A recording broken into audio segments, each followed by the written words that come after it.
Good morning.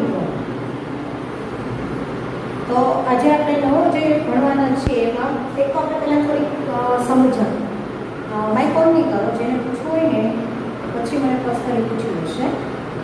આપણે જ્યારે વિવિધ જૈવિક ક્રિયાઓ વિશે અભ્યાસ કર્યો ત્યારે આપણે શરૂઆતમાં એ કીધું સજીવો જીવન રહેવા માટે પ્રક્રિયાઓ કરે છે. તો આપણે સજીવ છે એવું કઈ રીતે કહીએ છીએ કે જોઈને કહીએ છીએ.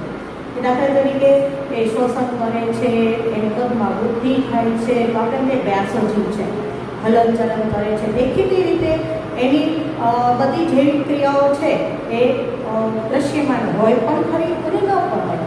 દાખલા તરીકે વૃક્ષો છે એટલે કે વનસ્પતિ છે, એને તમે આવી દ્રશ્ય માધ્યમથી તમે કહો કે જોઈને એવી કોઈ જૈવિક ક્રિયાઓ સ્પષ્ટ તમે જોઈ શકો નહીં. એ તમે જોઈ ન શકો કે પ્રકાશ સંશ્લેષણથી પોતાનો ખોરાક બનાવે. તમે એવું પણ ન જોઈ શકો કે મૂળ દ્વારા પાણી અંદર ગયું, આપણે પાણી પીએ છીએ એ જોઈ શકો છો, પરંતુ વનસ્પતિ પાણી મેળવે છે, ખનિજાઓ મેળવે છે, ખોરાક બનાવે છે, વૃદ્ધિ પામે છે. કોઈ જ વસ્તુ આપણે વિઝ્યુઅલાઇઝ એટલે કે જોઈ શકતા નથી. બરાબર? તો એનો અર્થ એમ થયો કે શું વનસ્પતિ સજીવ નથી છે. એટલે ફક્ત દ્રશ્ય કે દેખીતા હલનચલન દ્વારા જ આપણે સજીવો જીવંત છે એવું નક્કી કરી શકીએ નહીં. એટલે કોઈ વસ્તુ સજીવ છે એ નક્કી કરવા માટે ફક્ત દ્રશ્ય કે જોઈ શકાય તેવું હલનચલન પર્યાપ્ત નથી. એના જુદા કેટલાક માપદંડ હોય. એ માપદંડ આ જૈવિક ક્રિયાઓને સમજીએ ત્યારે જ ખબર પડે. દાખલા તરીકે આપણે જોઈ શકીએ કે ભાઈ બીજ હતું, થોડાક દિવસ સુધી આપણે એનામાં હલનચલન નથી જોતા પણ એની કુપળ ફૂટે છે. પછી થોડાક દિવસ સુધી આપણે એની હલનચલન નથી જોતા અને એની વૃદ્ધિ આપણે લાંબા ગાળે જોઈ શકીએ છીએ. પરંતુ આ જે વૃદ્ધિની પ્રક્રિયા અથવા તો એની અંદર થતી વિવિધ જૈવિક ક્રિયાઓ, એ દરેક ક્રિયાઓ છે એ સાવ સૂક્ષ્મ સ્તરે, કોષીય સ્તરે થતી હોય. એટલે કે આણ્વિક કે કોષીય સ્તરે થતી હલનચલનથી પણ આપણે કહી શકીએ કે સજીવો જીવન છે. બરાબર? તો આવી રીતે સજીવો જીવંત છે અથવા તો સજીવોને જાળવી રાખી આ બધી જ ક્રિયાઓને જૈવિક ક્રિયાઓ કહેવાય. એટલે જૈવિક ક્રિયાઓની બીજી ટિપિકલ વ્યાખ્યા જે તમારા પુસ્તકમાં આપી છે, બીજા પાઠમાં પહેલી લીટીમાં જુઓ ને એમાં લખી સંગ્રહ કરી શકો છો.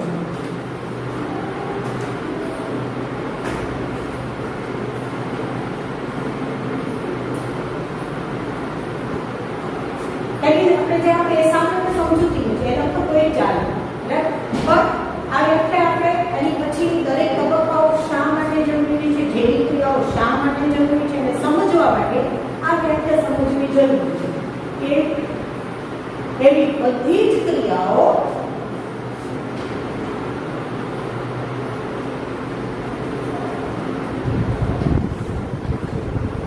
જે સામૂહિક રીતે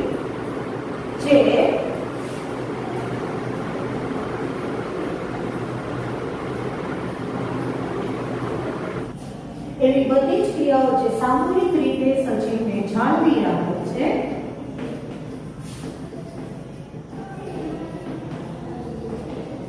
અથવા તમે સજીવની જાળવણી કરે છે તેને જૈવિક ક્રિયાઓ કહેવાય.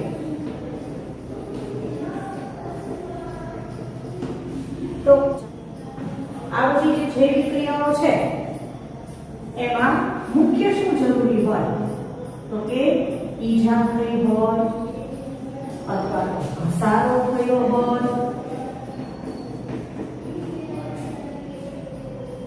ઘસારા સામે જાળવણી. મુખ્ય જાળવણી એટલે શું હોય તો ઈજા કે ઘસારા સામેની જાળવણી. ઈજા કે ઘસારા સામે જાળવણી માટે એને વિવિધ જૈવિક ક્રિયાઓ કરવી પડે. એમાં પહેલી જૈવિક ક્રિયા છે પોષણ.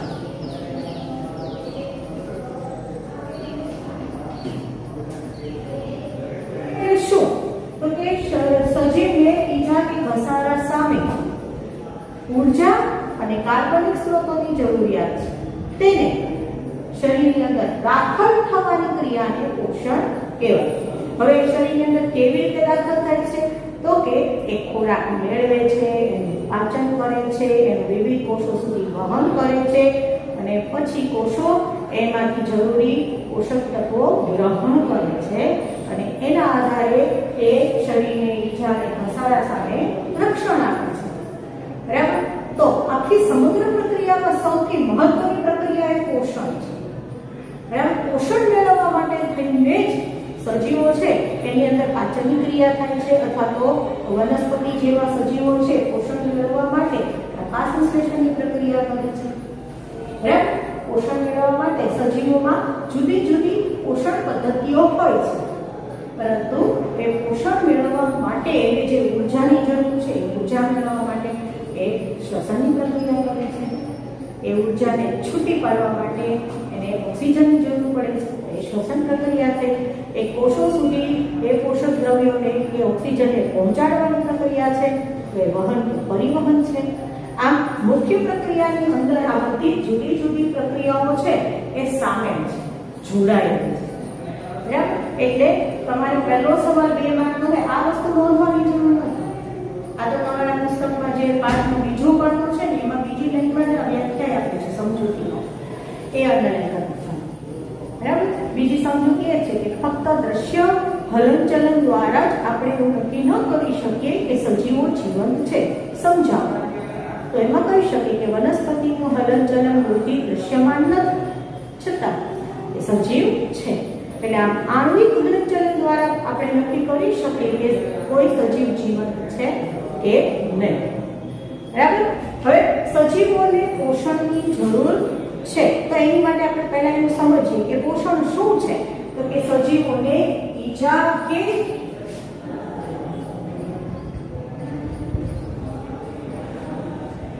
ઘસારા સામે જાળવણી માટે તથા વૃદ્ધિ અને અન્ય જૈવિક ક્રિયાઓ માટે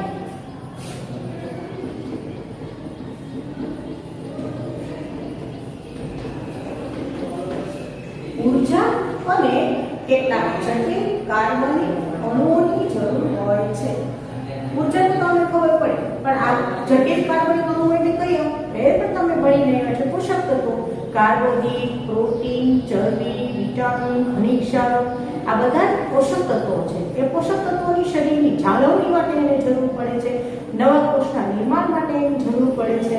બરાબર. એટલે એ ઈજા અને ઘસારા માટે નવા કોષના નિર્માણ માટે એની જરૂર છે. ઉપરાંત વૃદ્ધિ માટે નવા કોષના નિર્માણ માટે એની જરૂર છે. વિવિધ જૈવિક ક્રિયાઓ માટે ઊર્જાની જરૂર છે. આવે છે ને અવાજ? બરાબર. તો ઓકે. અન્ય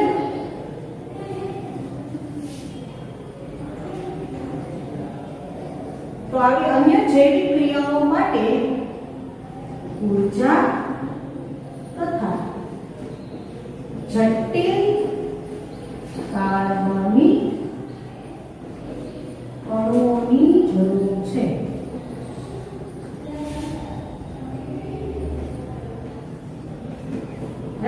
ફરીથી એ સજીવોને પોષણની જરૂર છે સમજાવો. તો પહેલા સજીવોને ઈજા કે ઘસારાની જાળવણી માટે, શરીરની વૃદ્ધિ માટે, વિવિધ જૈવિક ક્રિયાઓ કરવા માટે ઊર્જા અને વિવિધ કાર્બનિક અણુઓની જરૂર છે.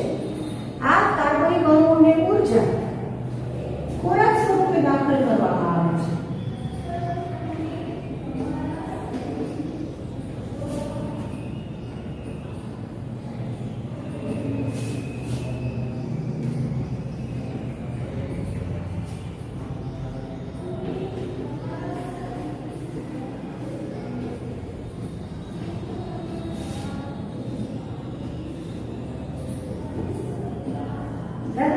આ કાર્બનિક અણુઓ અને ઊર્જા એ ખોરાક સ્વરૂપે મેળવાય છે. કરું છું મને ખબર જ છે. વચ્ચે બોલો નહીં.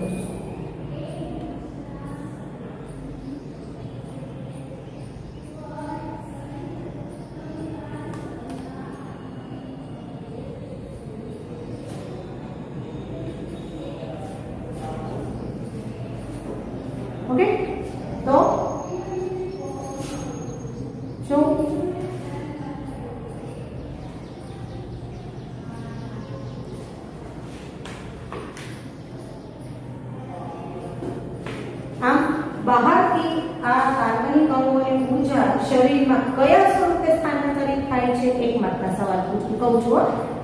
શરીરની જાળવણી માટે અથવા તો પોષણ માટે શેની જરૂર છે? ઊર્જા, કાર્બનિક અણુઓ. બરાબર. આ કાર્બનિક અણુઓ કે શરીરને જરૂરી ઊર્જા કયા સ્વરૂપે શરીરમાં દાખલ થાય છે? તો કે ખોરાક સ્વરૂપે. ખોરાક સ્વરૂપે દાખલ થતી જે આ બધા કાર્બન આધારિત અણુઓ કે ઊર્જા છે એનો સજીવો સીધો ઉપયોગ કરી શકે નહીં. બરાબર. પરંતુ આ અણુઓને ખોરાક સ્વરૂપે મેળવાય છે એ પદ્ધતિને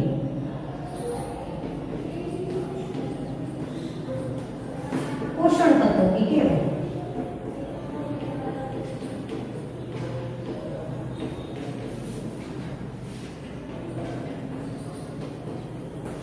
અને આવી દરેક સજીવો જુદી જુદી પોષણ પદ્ધતિ ધરાવે છે. એ અલગથી આપણે સવાલ આવશે કે પોષણ પદ્ધતિ કોને કહેવાય, એના પ્રકારો જણાવો.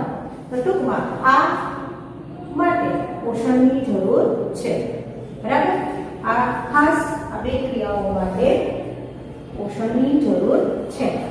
હવે આ જે પોષણની વિવિધ પદ્ધતિ કે વિવિધ ક્રિયાઓ કરી એ ખોરાક તો મેળવી લે છે, પરંતુ તમે રોટલી ખાધી, કાલે આપણે વાત કરીએ કે તમે રોટલી ખાધી કે બે દાળ પી ગયા એટલે સીધી ઉર્જા મળીને દોડવા માંડે એવું તો બધું છે નહીં.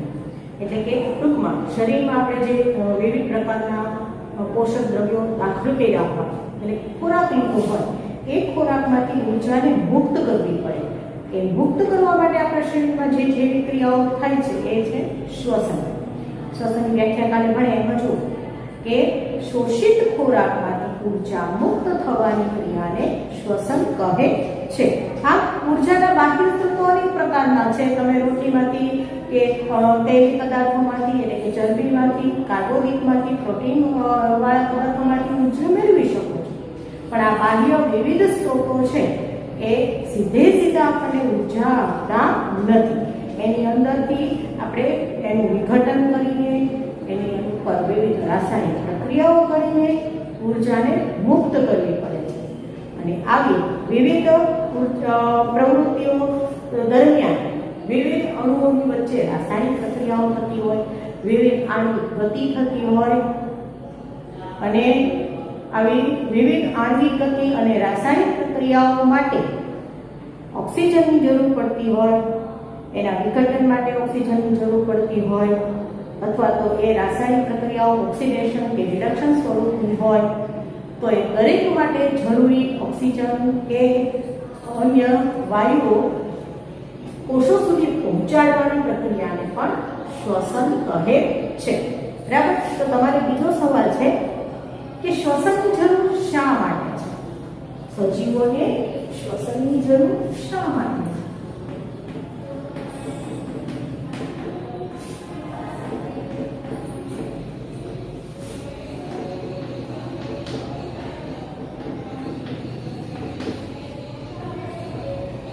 તો ફરીથી એક વખત કે સજીવોની જાળવણી માટે ઉર્જા અને કાર્બન આધારિત અણુઓ એટલે તો કાર્બનિક અણુઓની જરૂર હોય છે.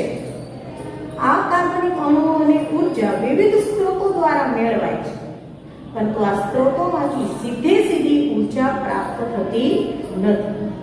આ સ્ત્રોતોમાં વિવિધ આણ્વિક પ્રક્રિયાઓ થાય, રાસાયણિક પ્રક્રિયાઓ થાય અને ત્યારબાદ ઉર્જા અને જરૂરી કાર્બનિક અણુઓ મુક્ત થાય છે. આવી વિવિધ રાસાયણિક પ્રક્રિયાઓ એટલે કે ઓક્સિડેશન અને રિડક્શન જેવી પ્રક્રિયાઓની એક આખી શૃંખલા રચાય છે અને એની માટે ઓક્સિજન જરૂર પડે છે. આમ શરીરની બહારથી ઓક્સિજન મેળવી અને એના દ્વારા શક્તિ મુક્ત થવાની આ ચોક્કસ પ્રક્રિયા છે એને શ્વસન કહે છે. બરાબર. આખે આખું આપણે ફરીથી નોંધી લઈએ. પહેલા તો કે શરીરની જાળવણી માટે પોષણની જરૂર છે અને પોષણ માટે અહીંથી લખું પોષણ માટે સજીવો વિવિધ સ્ત્રોતનો ઉપયોગ કરે છે. તમને એમ થાય કે કેમ વિવિધ સ્ત્રોત લખ્યું છે, ખોરાક નહીં? તો આપણે કોમન બધા સજીવો માટે આ વાત કરીએ છીએ. એટલે વનસ્પતિ છે બાકી ખોરાક લેતી નથી, એ બીજા અકાર્બનિક સ્ત્રોતોનો ઉપયોગ કરે છે. એટલે આપણે વિવિધ સ્ત્રોતોનો ઉપયોગ કરે છે એમ છે. તો પોષણ માટે સજીવો વિવિધ સ્ત્રોતોનો ઉપયોગ કરે છે. આ સ્ત્રોતો શરીરમાં દાખલ કર્યા પછી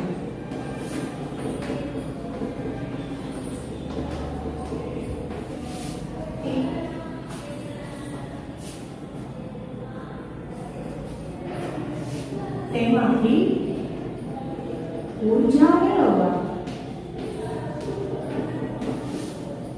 વિવિધ જૈવ રાસાયણિક પ્રક્રિયાઓની શૃંખલા રચાય છે.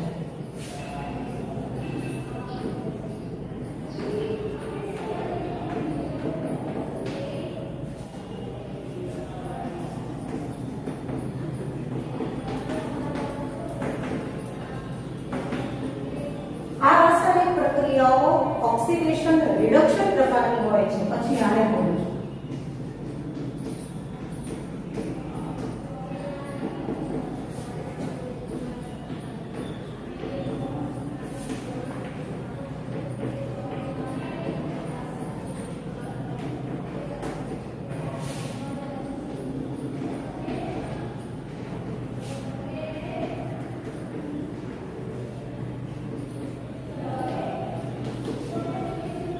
ઓક્સિડેશન અને રિડક્શન પ્રક્રિયાઓ તમારા પહેલા પાઠની અંદર આવશે, ત્યારે આપણે ડિટેલમાં જોશું.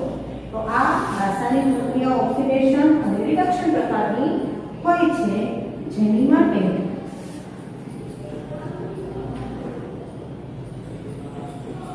ઓક્સિજનની જરૂર છે.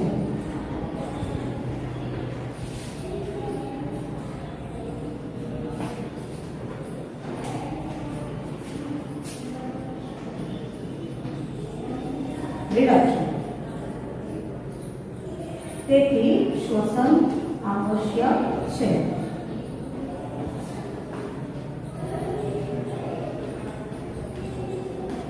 જો મેં ફરીથી એક વખત આખો સવાલ છે એને ધ્યાનથી જો, જેને લખવાનો રહી ગયો હોય એને બોલવું એમાંથી પણ લખી શકો છો. સજીવોને શ્વસનની જરૂર શા માટે છે? તો કે સજીવોને પોષણ મેળવવા માટે. પોષણ એટલે શું એ આપણે આગળ સમજી ગયા. અહીંયા એને ડિટેલમાં નથી લખવાનું કે ભાઈ વૃદ્ધિ માટે કે ઈજા કે સમાનતા માટે એને પોષણની જરૂર છે. આ પોષણ માટે વિવિધ સ્ત્રોતનો ઉપયોગ કરે છે, જેમ કે ખોરાક. આ વિવિધ સ્ત્રોત એ વિવિધ જુદી જુદી રીતે મેળવતા હોય એ પદ્ધતિ અલગ, એને પોષણ પદ્ધતિ કહેવાય. પણ આ સ્ત્રોતોમાંથી એને સીધી ઉર્જા મળતી નથી. એટલે કે આ સ્ત્રોતોને શરીરમાં દાખલ કર્યા પછી તેમાંથી ઉર્જા મેળવવા માટે એને વિવિધ રાસાયણિક પ્રક્રિયાઓની આખી શૃંખલાની જરૂર પડે છે. બરાબર? આવી વિવિધ રાસાયણિક પ્રક્રિયાઓની જે શૃંખલા રચાય એમાં મુખ્યત્વે ઓક્સિડેશન અને રિડક્શન પ્રકારની પ્રક્રિયાઓ હોય છે. આ ઓક્સિડેશન કે રિડક્શન પ્રકારની પ્રક્રિયાઓ છે એમાં ઓક્સિજનની જરૂર પડે છે. આ ઓક્સિજનને બાહ્ય પર્યાવરણમાંથી ગ્રહણ કરી અને જરૂરી જગ્યાએ એટલે કે જ્યાં પ્રક્રિયાઓ થતી હોય કોષો સુધી પહોંચાડવાની જે પ્રક્રિયા છે એ શ્વસન, એટલે કે એમાં શ્વાસોશ્વાસ અને પરિવહન બંને જોડાયેલા છે. પણ ઓક્સિજન પહોંચી જાય અને પછી જ્યારે એમાંથી શક્તિ એટલે કે ઉર્જા મુક્ત થાય એટલે શ્વસન કહેવાય. બરાબર? હવે આ હમણાં વાત કરીએ કે ઓક્સિજન પર્યાવરણમાંથી મેળવી લીધું, પણ એને વિવિધ કોષો સુધી પહોંચાડવું પડે. આ વિવિધ રાસાયણિક પ્રક્રિયાઓ માટે ઓક્સિજન ઉપરાંત પાણી કે બીજા પદાર્થોની જરૂર હોય, એને પણ એક જગ્યાએથી બીજી જગ્યાએ વહન કરાવવું પડે. સજીવોના શરીરમાં આ એક જગ્યાએથી બીજી જગ્યાએ જે દ્રવ્યોનું વહનની પ્રક્રિયા છે એને વહન કે પરિવહન કહેવાય. એટલે પછીનો મુદ્દો છે કે સજીવોને વહન કે પરિવહનની જરૂર શા માટે છે? બરાબર? તો સજીવોને વહન કે પરિવહનની જરૂર શા માટે છે એને સમજવા માટે પહેલા આપણે નાની એવી પ્રક્રિયા સમજીએ. પ્રશ્ન તમારે 9માં પ્રશ્ન શબ્દ યાદ કરો. કે કોષની અંદરથી બહાર કે બહારથી અંદર કોઈ પણ દ્રાવ્ય પદાર્થો છે એ જાય, દાખલ થાય અથવા અંદરથી બહાર નીકળે એને પ્રસરણ કહેવાય. અને ત્યારે આશ્રુતિની વ્યાખ્યા શીખવાડે કે પાણીની આપલે થાય તો નાશ્રુતિ કહેવાય, કે દ્રાવક આપલે થાય તો આશ્રુતિ, અને આ દ્રાવ્ય પદાર્થ આપલે થાય તો એને કહેવાય છે પ્રસરણ. બરાબર? તો અમીબા કે પેરામિશિયમ કે દાખલા તરીકે અમીબા છે.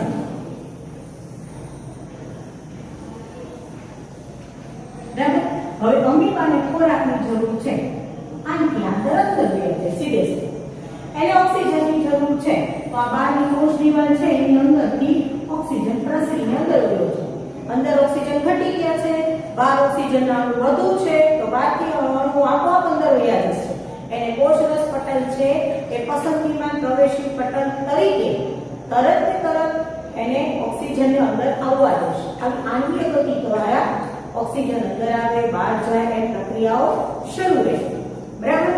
બહુકોષી સજીવ તરીકે આપણે માણસ લઈએ તો માણસને કઈ આમ એક જ કોષ આખા ચારે બાજુથી પર્યાવરણના સંપર્કમાં હોતો નથી.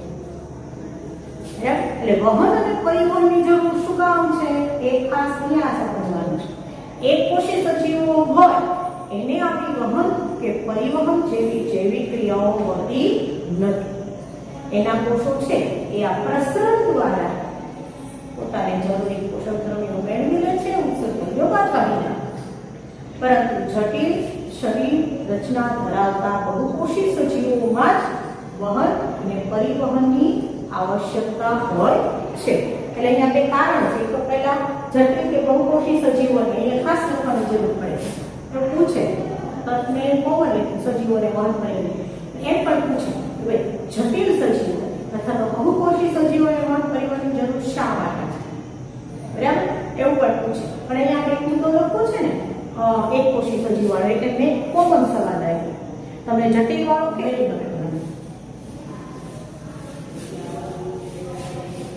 અમીબા જેવા એક કોષીય પ્રાણીનો પહેલો લખું છું, હારે લખતા જજો.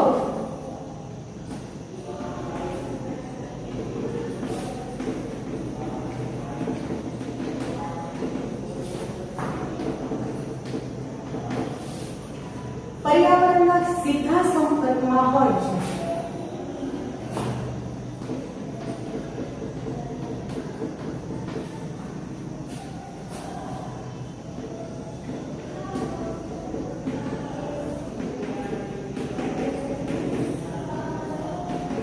અમીબા સજીવોને વહન પરિવહનની જરૂર શા માટે છે? તો કે અમીબા જેવા એક કોષી સજીવો હોય તો એ પર્યાવરણના સીધા સંપર્કમાં હોય છે, એટલે એને જરૂરી પદાર્થો પ્રસરણ દ્વારા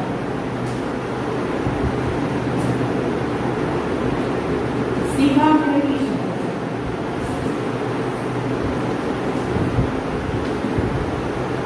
જ્યારે બહુકોષીય સજીવો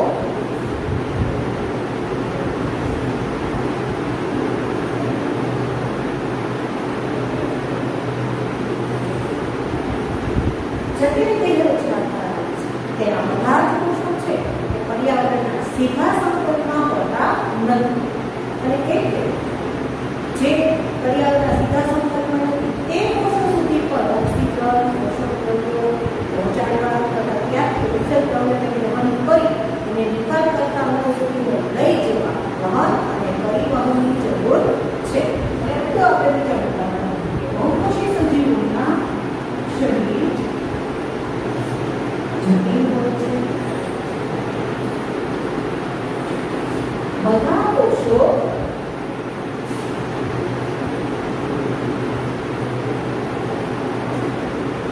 પર્યાવરણના સીધા સંપર્કમાં હોતા નથી.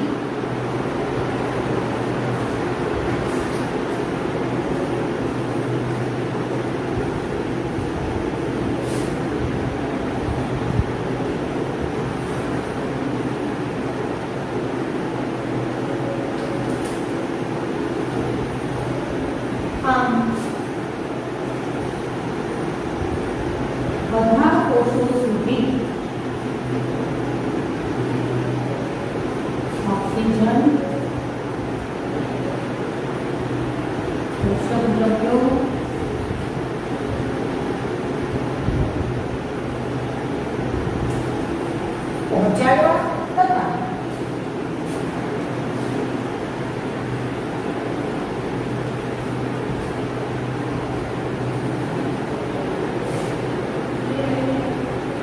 કાર્બન ડાયોક્સાઇડ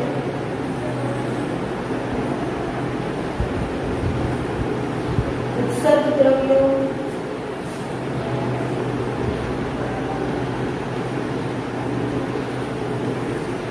વગેરે નિકાલ કરતા અંગો સુધી પહોંચાડવા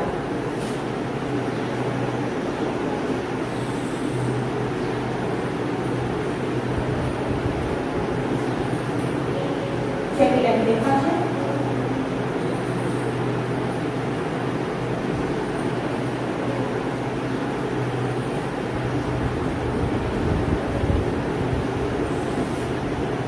વહન કે પરિવહનની જરૂર છે.